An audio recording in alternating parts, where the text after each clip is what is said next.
I moved into the apartment 2 months ago. It was cheap. That should have been the first red flag. But I didn't care.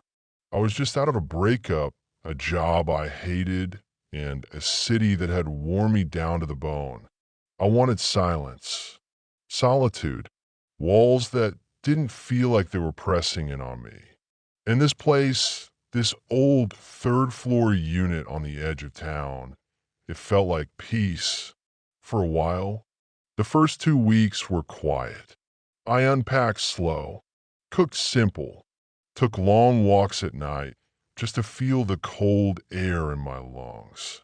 The neighbors kept to themselves, which was fine by me. There was a retired couple below me, a locked unit next door, and a woman down the hall who walked with a limp and never looked anyone in the eyes. Perfect. But there was one thing I hadn't noticed when I moved in. Something small. There was a corner in the bedroom, behind the closet. The closet was built into the wall, but not flush. There was a gap on the side, a shallow space.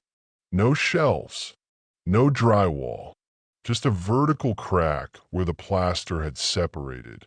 One night, while adjusting a shelf, I leaned too far and hit it with my shoulder. Something moved, a hollow clunk behind the wall, then a breeze cold from behind the closet. I pulled the flashlight from the kitchen and looked inside, and that's when I saw it. A seam in the wall, faint, almost hidden. A door frame, maybe a foot wide.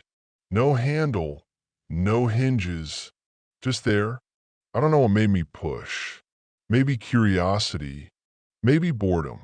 But when I pressed my hand against it, it shifted. Not open, just in, like it wasn't meant to open, but it was waiting to. I pushed harder. Wood cracked.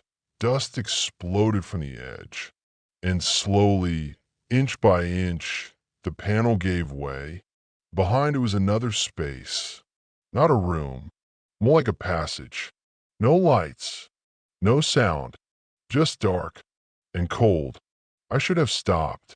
I should have sealed it up, called the landlord, pretended I never saw it. But instead, I went in. The floor creaked beneath me. The smell was the first thing I noticed. Not mold, not rot, but air that had been still for too long. Like a jar you open after years.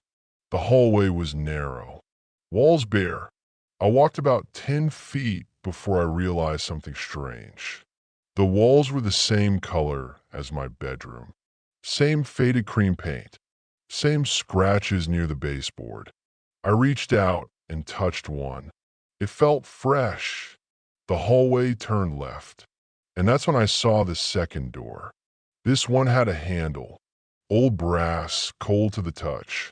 I turned it. It opened easily. And behind it was a room. It looked exactly like mine. Same furniture. Same carpet.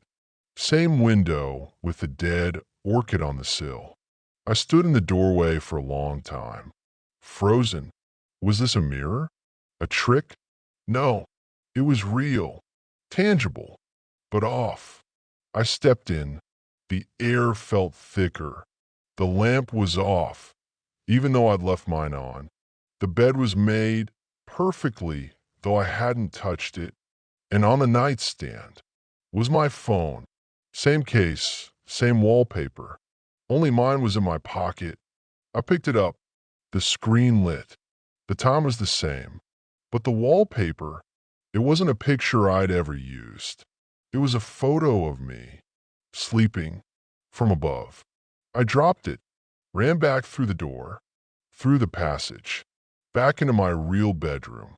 I slammed the closet shut, pushed the dresser in front of it, sat on the floor until the sun came up.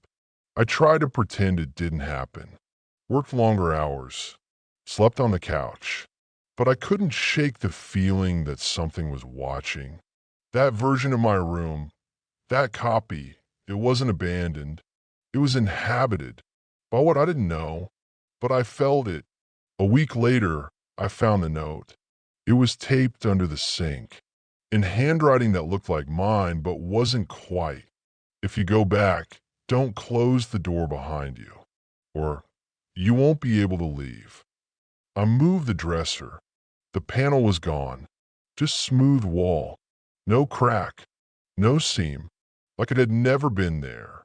I barely slept that night. I kept hearing sounds, footsteps above me. But I was on the top floor. Then scratching. Inside the closet. Then a knock. 3 slow knocks. When I opened the closet, it was back. The crack. The seam. The cold. I didn't open it this time. I just sat in front of it, listening, for hours.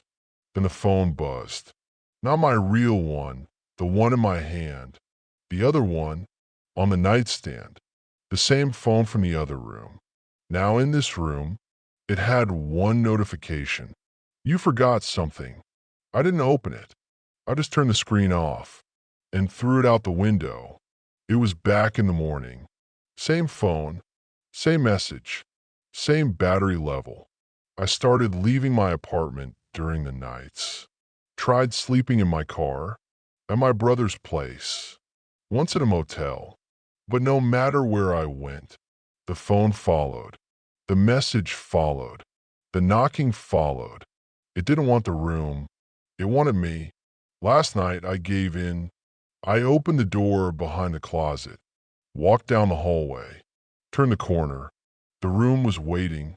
Only now it wasn't empty. Someone was lying in the bed, face turned away, breathing steady. I stepped closer. The figure stirred, rolled over, and I saw my own face.